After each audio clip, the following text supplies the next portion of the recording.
Picture this, you're at a crossroads. On one side, the imperative to call out hate, bias and prejudice, especially when so many groups face systemic discrimination. On the other side, the essential right to free speech, to criticize, to question, to push ideas, even if they sting. Recently, the Labour Party took a bold step. They dropped the formal definition of Islamophobia that had been widely used via the all-party parliamentary group's 2019 version, and instead are using anti-Muslim hate, because, in their words, the old definition risked stumbling into restrictions on free expression or even a backdoor blasphemy law. You and I, we agree with that decision. Why? Because as writers, thinkers, citizens in a democracy, we simply cannot accept legal or institutional definitions that chill free speech, not even for the best of motives. So let's walk through why this matters, how things got to this mess, and what we should do now, with clear eyes, skeptical minds, and a forward-looking hope. First, what exactly happened? The 2019 definition of Islamophobia, produced by the APPG on British Muslims, had been widely referenced in public institutions, universities, local authorities, as a benchmark for identifying and dealing with hate incidents. But now the Labour Party reportedly has scrapped the formal use of the term Islamophobia in favour of anti-Muslim hate.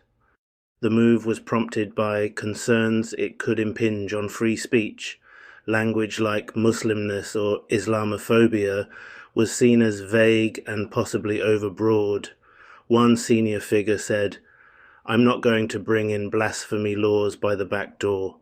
Meanwhile, the context, the number of religiously motivated hate crimes remains high, particularly against Muslims. Nearly 40% of religious hate crimes in the UK now target Muslims. In short, Labour is choosing a narrower, simpler phrase, anti-Muslim hate, rather than a broad ideological term, Islamophobia, because of free speech anxieties. The slippery slope of definitions. Definitions wield power. When a political party or institution enshrines a term like Islamophobia with its own workings, it starts to set boundaries on what criticism of Islam or Muslims can be considered hateful versus what is legitimate debate. Those boundaries can easily tilt into chilling dissent. If the definition is used to discipline speech, in universities, public bodies, workplaces, you end up with the very blasphemy law effect Labour fears. Free speech is the prerequisite for tackling hate. Anti-Muslim hate is a problem, but you can't fix it by suppressing speech. You fix it by exposing it. You fix it by encouraging voices, widening platforms, bringing prejudice into the open.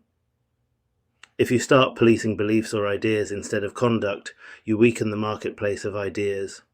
And ironically, you may give hate a forbidden allure. Institutional definitions can become weaponized. When a definition is adopted by institutions, schools, universities, councils, there's always a risk of misuse. Speech that is perfectly legitimate but unpopular can get flagged. That risk increases when the term is broad or ideologically loaded. By scrapping the formal Islamophobia definition, Labour is limiting that risk. You're essentially saying, let's target actions and hate incidents, not ideas or beliefs per se. Democracy thrives on open discourse. If we value liberal democracy, then open discourse, even when it includes uncomfortable, critical, even offensive speech, is essential.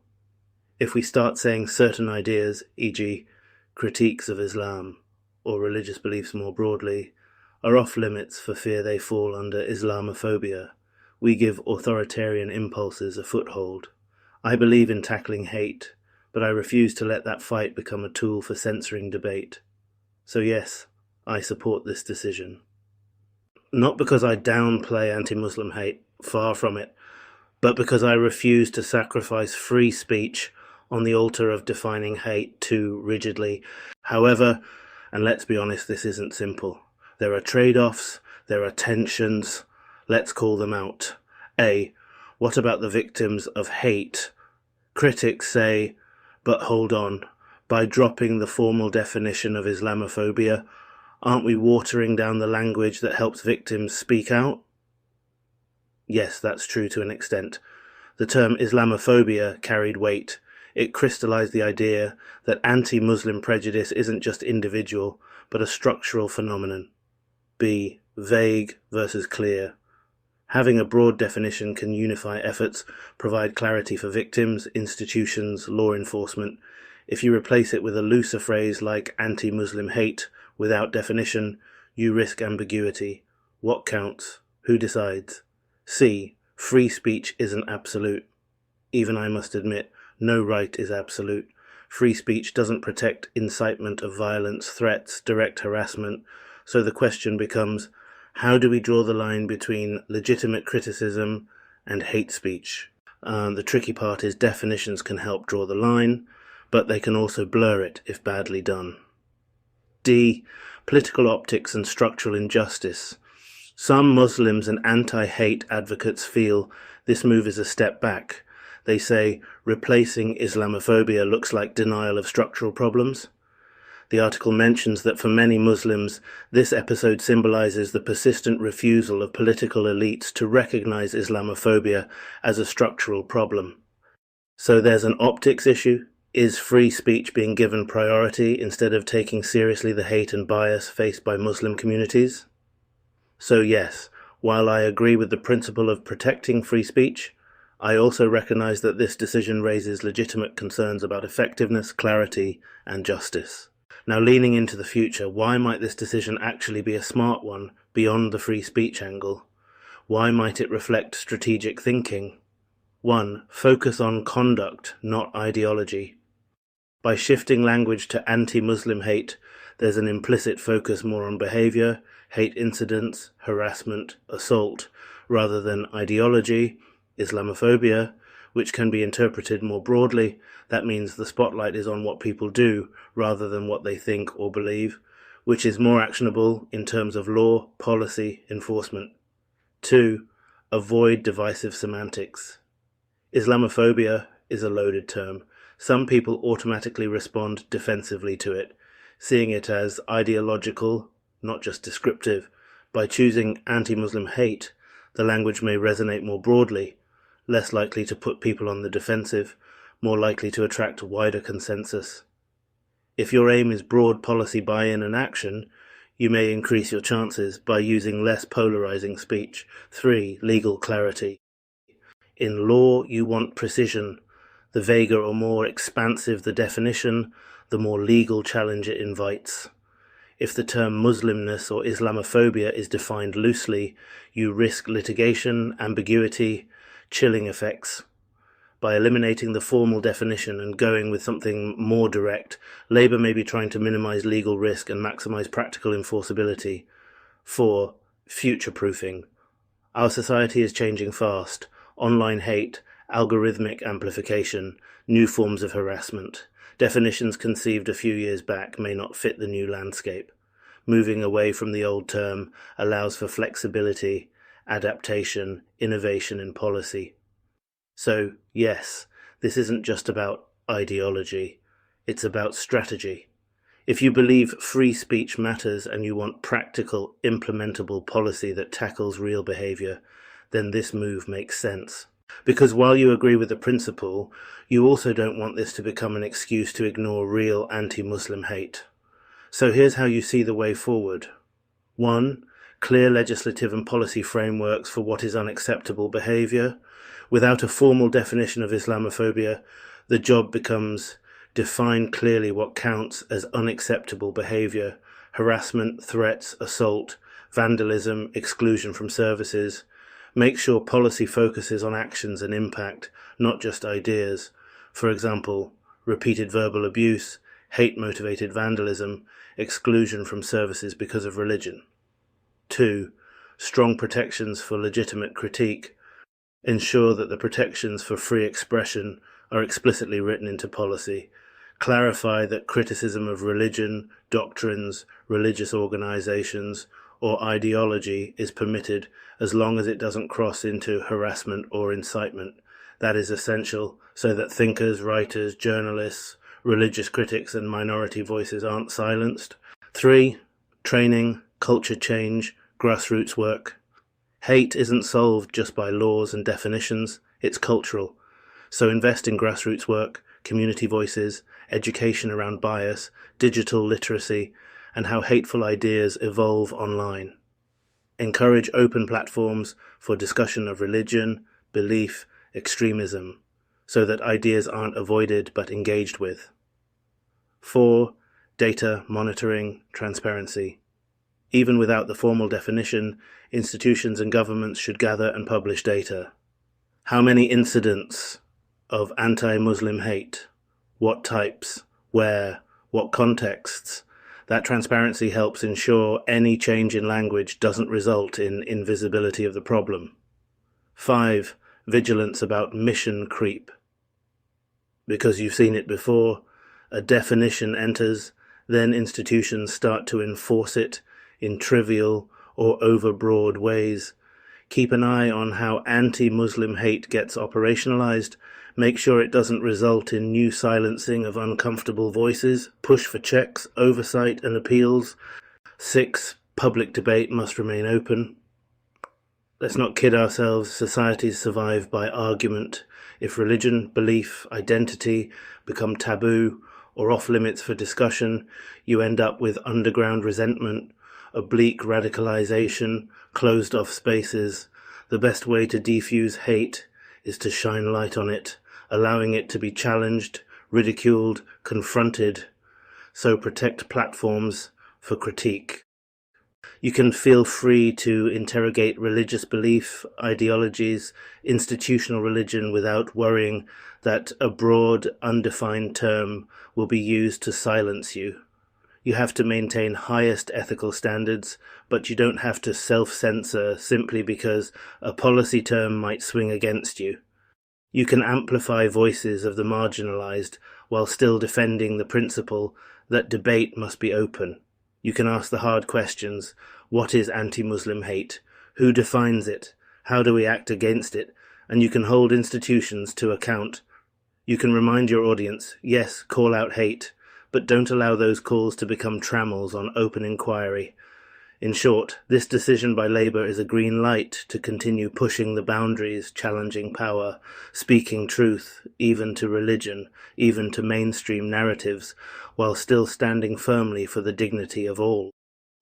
Zooming out, this isn't just about one term or one party in the UK, it's a litmus test for how liberal democracies handle the intersection of religion, identity, and free speech.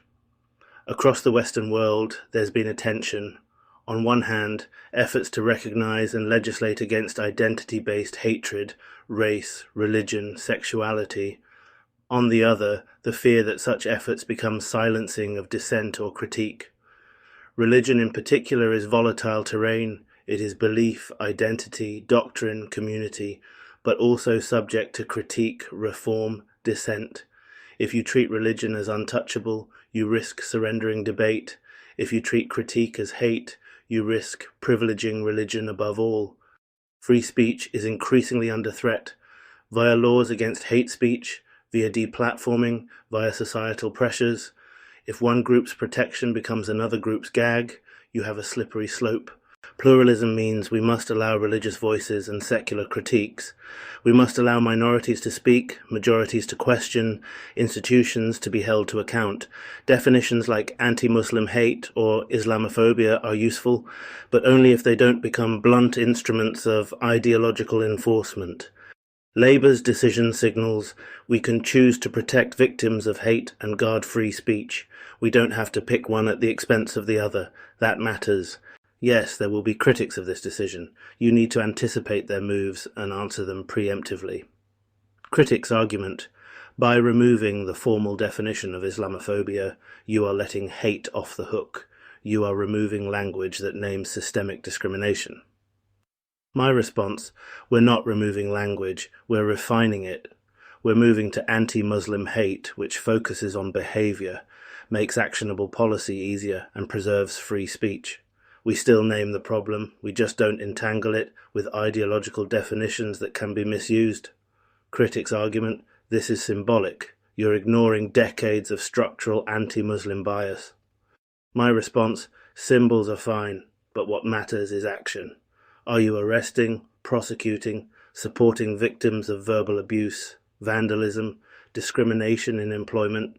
Let's focus on outcomes, not just words. Critics' argument: what about the term being used in academia or local government? Without a definition, we'll lose consistency in measurement. My response: fair point. The answer is, we need clear frameworks for data and action. Let's build codes of practice, measurement tools, victim support pipelines, but let's not allow enforcement to ride on fuzzy rhetorical terms that chill debate. So, to wrap up, yes, I agree with the decision by the Labour Party to scrap the formal definition of Islamophobia, and yes, I want to be clear about why. Because free speech is non-negotiable, because definitions can be double-edged, because the best way to fight hate isn't by narrowing speech, but by restoring space for all voices, especially affected ones. Because we need policy that tackles behaviour, not ideology.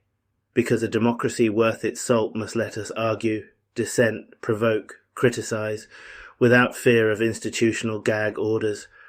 And yet, I'm not naive. I know this move comes with caveats. I want vigilance, I want clarity, I want real action to support victims of hate, to collect data, to uphold rights. I want to make sure this isn't a cop-out but a smart pivot. In a world where words matter more than ever, I refuse to let them be buried under the weight of over-definition. Let's keep the heat on hate, let's keep the light on speech. Because when we defend free speech, we defend all of us.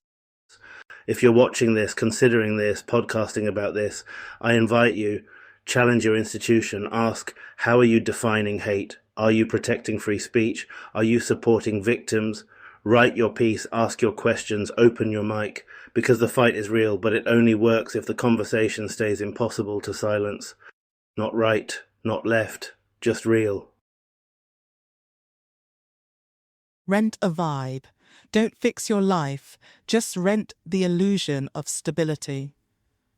Comes with one house plant and a vision board with zero follow-through.